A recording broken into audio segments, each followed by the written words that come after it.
El 7 de abril comenzó la Semana Internacional contra el Acoso Callejero. En ese marco, las mujeres de la matria latinoamericana, junto a Libres y Diverses, realizan una encuesta nacional que busca relevar datos sobre este tipo de acoso, al que sumaron también el virtual.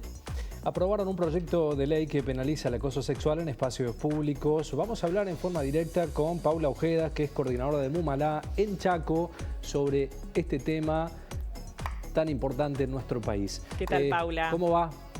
¿Cómo estás? Bienvenida. Hola, buenas tardes, Julieta. Buenas tardes, Ezequiel. Muy bien. Bueno, ¿cómo continúa adelante esta Semana Internacional contra el Acoso Callejero desde las acciones que ustedes están realizando?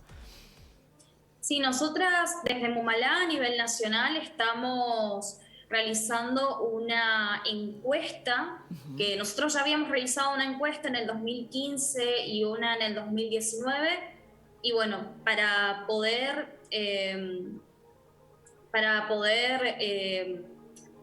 hacer, o sea, tener otra vez estas respuestas, digamos, estas respuestas a la encuesta, los resultados, poder renovarlos, los volvemos a realizar en este año 2021.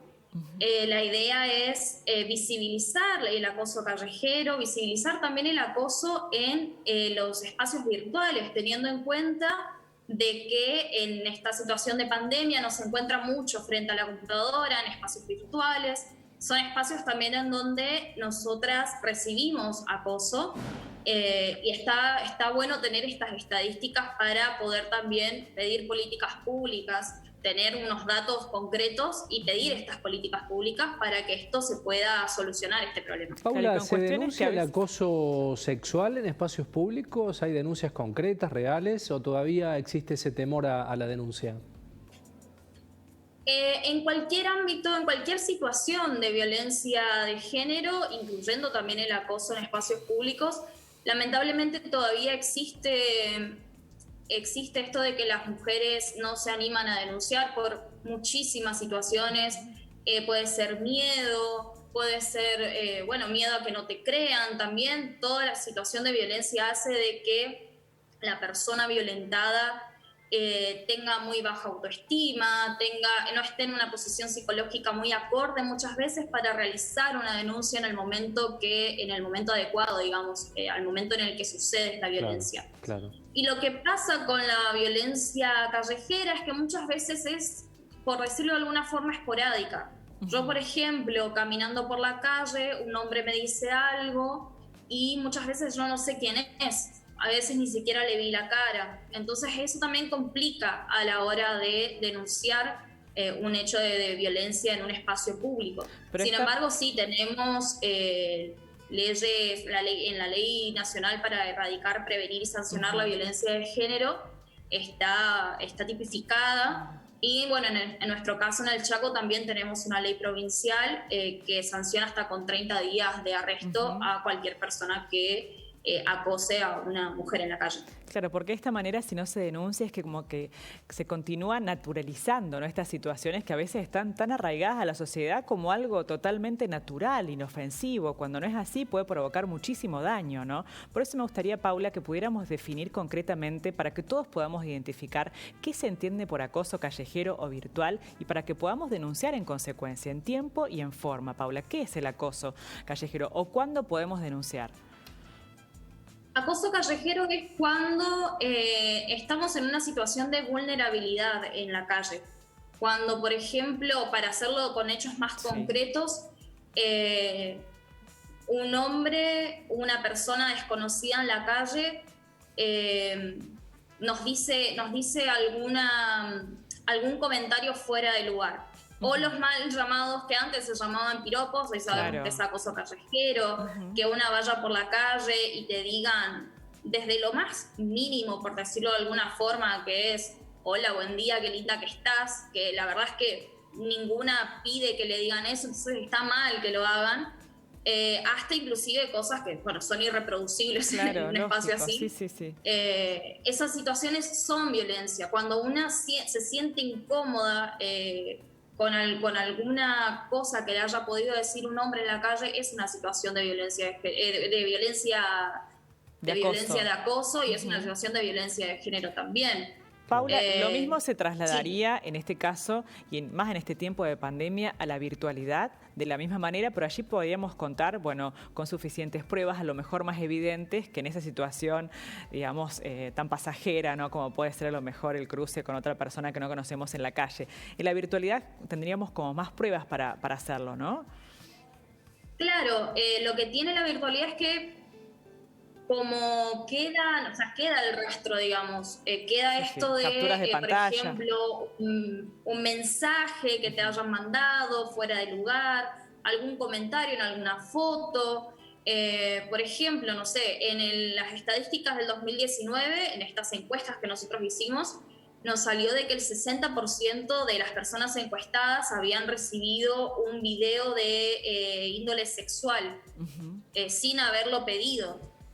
Entonces ahí uno tiene la prueba. Y lo ideal en estos casos, cuando recibimos violencia, o sea, cuando recibimos este tipo de violencia, recibimos acoso virtual, lo ideal siempre es tener capturas de pantalla, guardar todas las pruebas necesarias para con eso después ir a hacer la denuncia, porque bueno, tenemos la posibilidad que nos da la virtualidad de poder guardar las pruebas. Tener todo esto guardado como para ir a hacer una denuncia y es... una vez ya, cuando uno realiza la denuncia, empiezan las investigaciones. ¿Y cómo se hace la denuncia concretamente, Paula? Siempre cuando es una situación de denuncia, nosotras decimos para llamar a la línea 144, que es la línea nacional, o sea que como lo que hacen en el 144 es asesorarte en situaciones de violencia de género, ir a la comisaría de la mujer de sus provincias, de sus localidades, o también ir a las comisarías que correspondan a el barrio o la zona donde uno se encuentra. Y bueno, acá nosotras en el Chaco también funciona la línea 137, que funciona de la misma forma que la línea 137 funciona de la misma forma que la línea 144. Ahora, Paula, te iba a preguntar respecto a la capacitación de género que deben tener los funcionarios que toman las denuncias. ¿Tu provincia, Chaco, ha avanzado respecto a ese tema? Tenemos conocimiento de que el año pasado, cerca de fin de año, empezaron a realizar estas capacitaciones, pero no son suficientes. O sea, nosotras sabemos la cantidad de oficiales, digamos, que se estaban capacitando, y la verdad es que no es suficiente por la situación de violencia de género que se vive en nuestra provincia y en el país en general. Claro, porque allí está donde se ningunea la denuncia, ¿no? Digo, si no están capacitados, probablemente estos funcionarios ningunean la denuncia, no le dan entidad. Claro.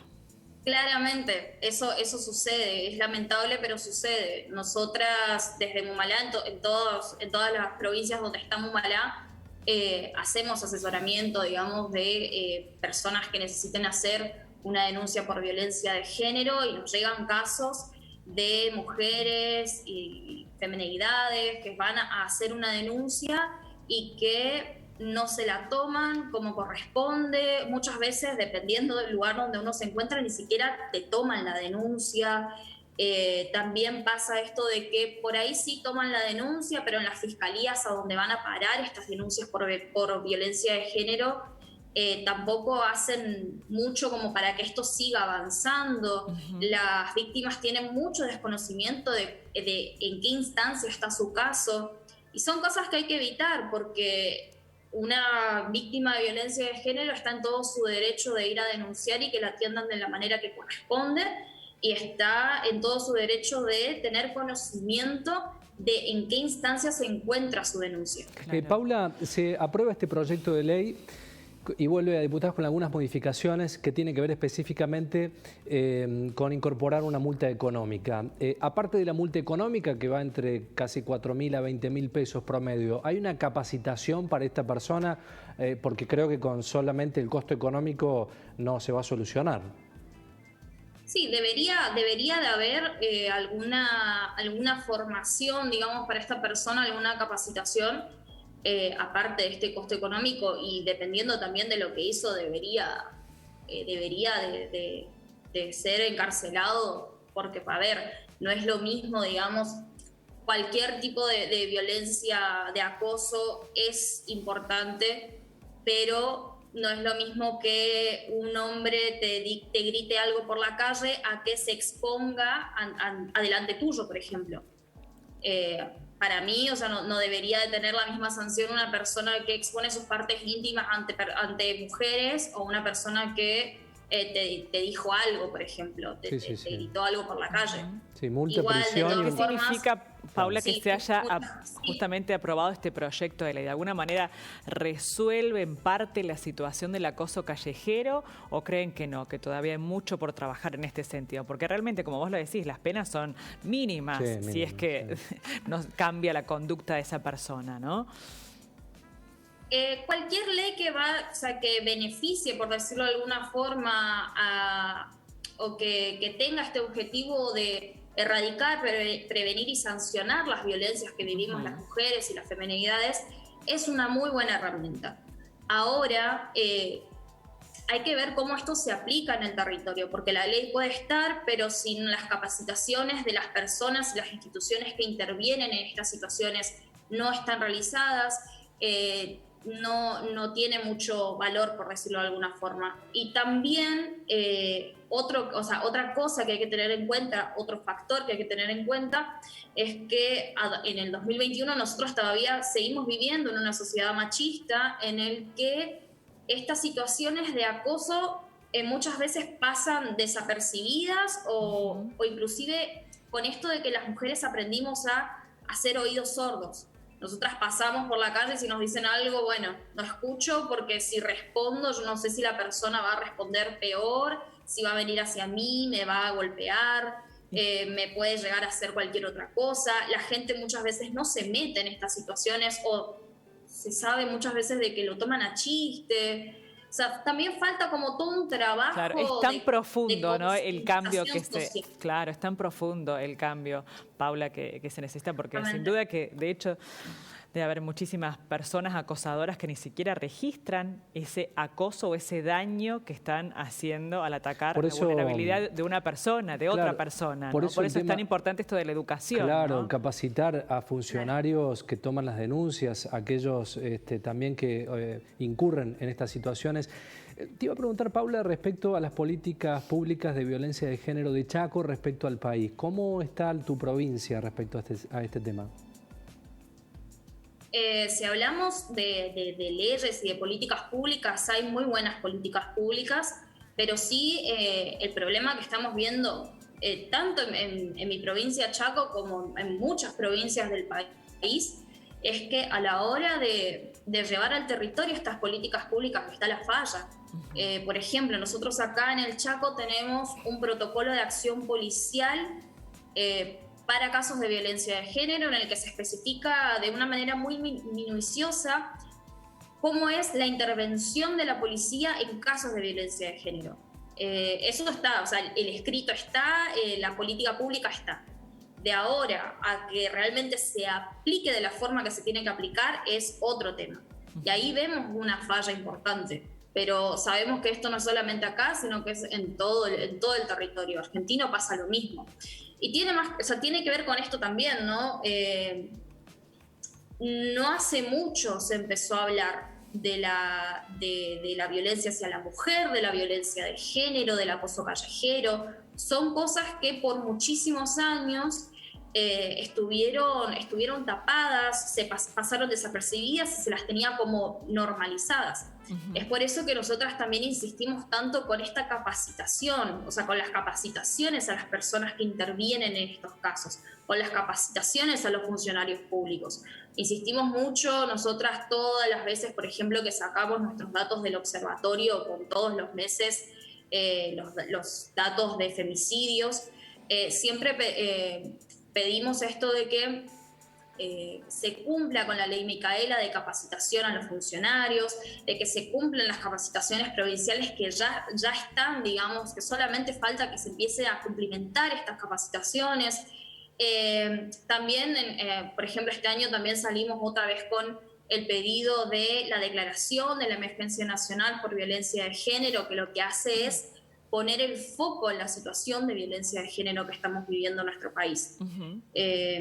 Nosotras en este momento tenemos la estadística de que en nuestro país se mata a una mujer cada 35 horas y esto se puede empezar a revertir con políticas públicas aplicadas de manera efectiva. Igual que el acoso callejero se puede empezar a disminuir con políticas públicas aplicadas de manera efectiva y también con una concientización social. Sin duda, la concientización social sobre todo, y un capítulo aparte, el acoso laboral también, ¿no, Paula? Que seguramente, bueno, podremos extenderlo en otra oportunidad, ¿no, Paula? Ajá. Muy bien. Sí. Pasa mucho, lamentablemente, esto de acoso nosotras sufrimos en muchísimos ámbitos. Y es bueno que empecemos, si tenemos la fortaleza de hacerlo, porque es muy difícil también muchas veces admitir de que una está en una situación de violencia, pero si tenemos la fortaleza de hacerlo, si tenemos las herramientas para realizarlo, poder hablar empezando desde algo mínimo, por decirlo de alguna forma, hablar con alguna amiga, con nuestras hermanas, con las mujeres que tengamos cercanas, con alguna persona de confianza, y de ahí, bueno, y empezar a hacer la denuncia y visibilizar estas situaciones. Visibilizar y cuánto ejemplifica esto en el entorno y en el contexto, ¿no? Realmente. Paula, muchísimas gracias por el tiempo que nos has brindado. Muy amable. Gracias, un abrazo. Paula. Muchas gracias a ustedes. Hasta luego. Hasta luego.